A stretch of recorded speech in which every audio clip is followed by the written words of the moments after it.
everyone and welcome back to my channel. I'm Alexa and today I want to talk about KAROSHI. Karo means overwork and shi means death.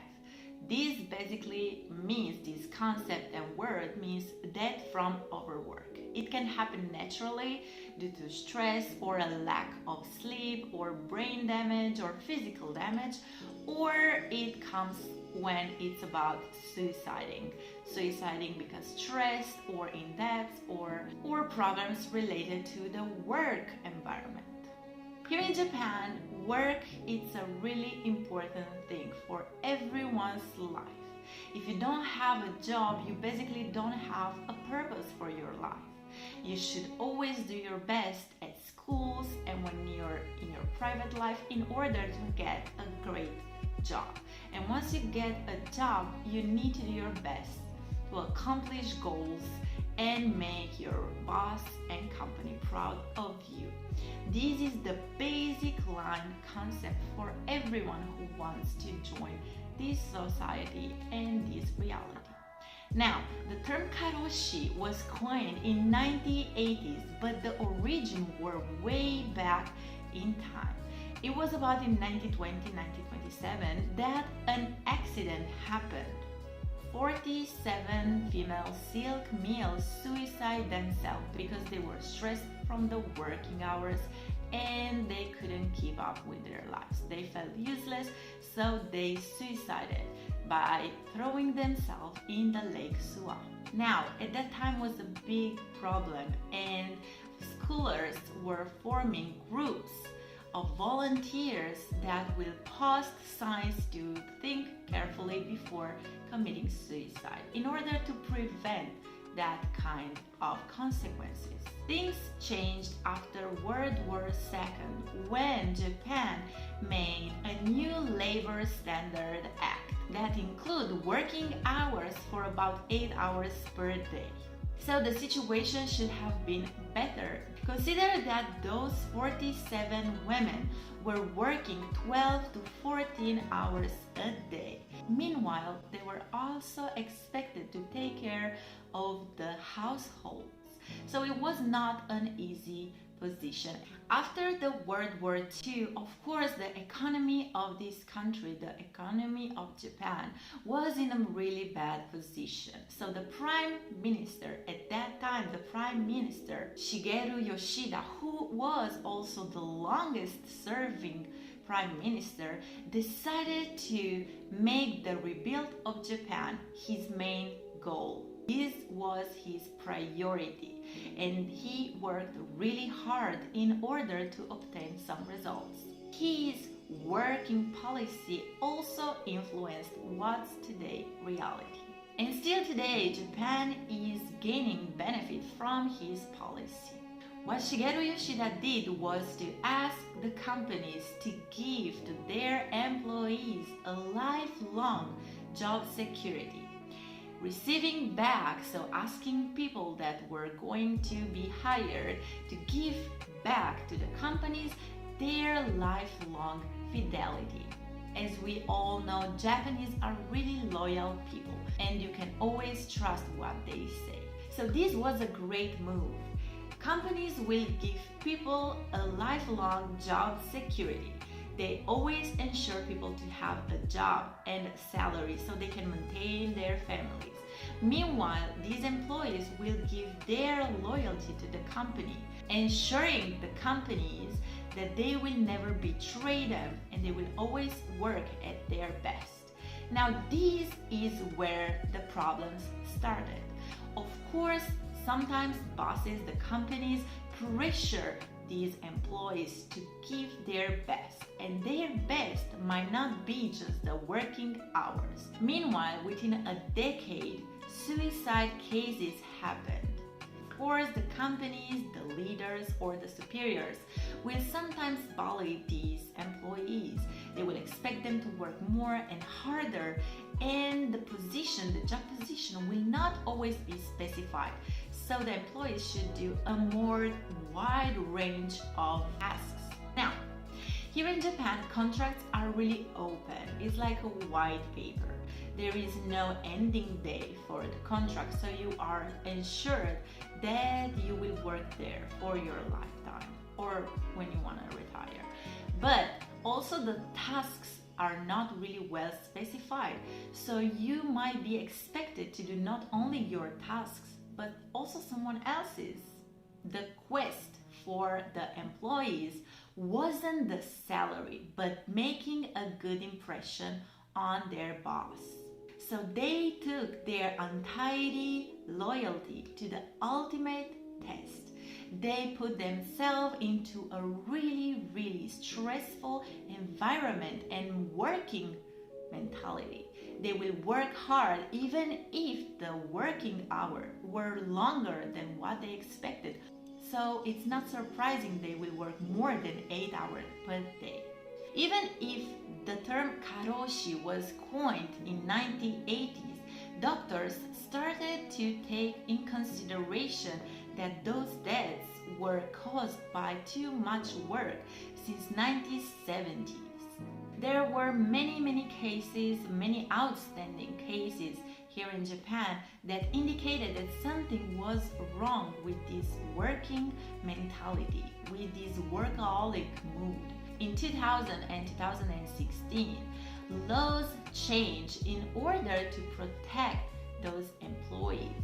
In a 2016 examining KAROSHI report cases proved that 20% out of 10,000 Japanese workers said that they work 80 hours overtime a month.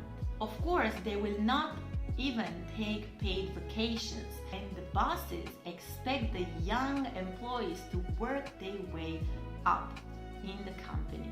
Companies expect employees to come early to the office and to leave late. This is how here works.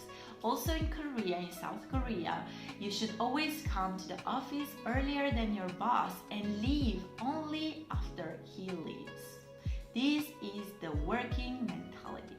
Now, the result of all these is just to have generations and generations of workers desperate to prove their companies that they are loyal and they are working hard for the company's interests. KAROSHI has also a really significant factor into the life expectation here in Japan.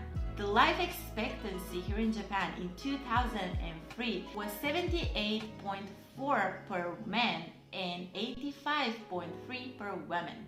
Now, KAROSHI was not the only term that exists.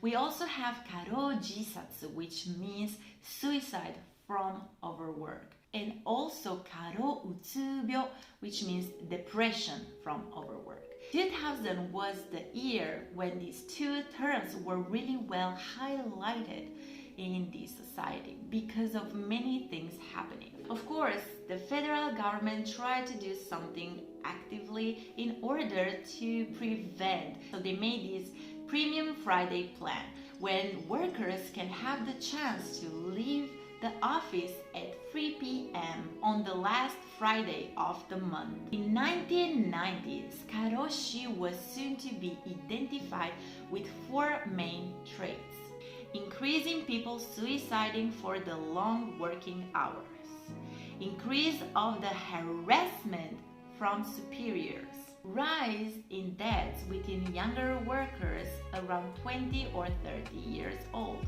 and growth incidents involving female workers. Basically, KAROSHI was not simply working too much, but a series of factors. Of course, when your company is expecting you to do an amazing job, you can not only do your tasks, but try to prevent yourself from disappointing your superior. So trying to get ready for whatever they would expect from you. In 2016, we have the first white paper about KAROSHI, and in this white paper were included 3 essential steps. Number 1, Japanese managers should take inspiration from Germany, France, and Sweden and boost productivity in other ways, but long working hours in office. Number 2, the government will address this issue and try to revise the labor laws. Number 3, Citizens should be involved in these changes and speak up their opinion and also complain. Now this point is a bit difficult because Japanese basically never complain directly. It's considered rude to say, I'm disagreeing with my boss. I would like to change this in front of your superiors. So this point is more delicate. Now another problem. Japan doesn't really have a lot of holidays. They have only 16 national holidays and the Golden Week, which goes from the ending of April to the beginning of May. The reason that this Golden Week exists is because it includes 4 national holidays within 7 days. And this is only one of the holiday season beyond the New Year and Obon. Before 2016, Japanese had only 13 days per year of paid holiday, of paid vacation. But from 2016, to prevent this stress of the overwork and to prevent karoshi, the government changed these 13 days with 18 days per year of paid vacation. Even if it sounds good, Japanese don't really take those paid vacations. On these 18 days of paid vacation, Japanese generally take only 8. And there are really interesting reasons why they do that. When they are asked, they basically say the reason why is that they think it feels awkward taking days off when others in the office can't. The atmosphere makes it difficult.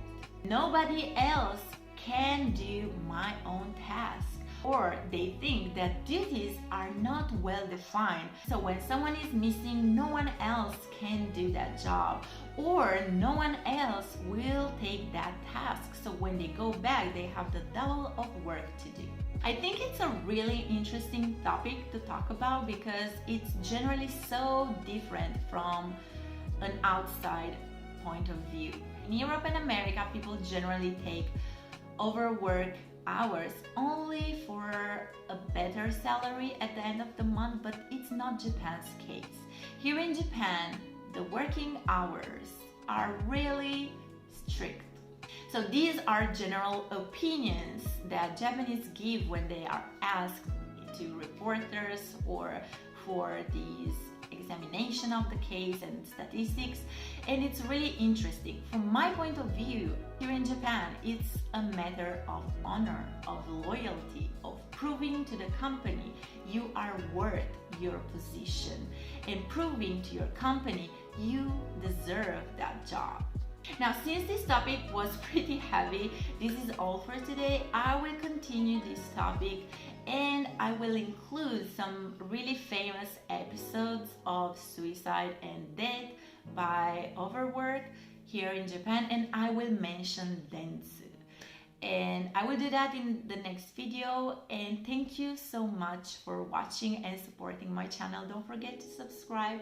Thank you so much for your patience and listening to me. Thank you. Bye.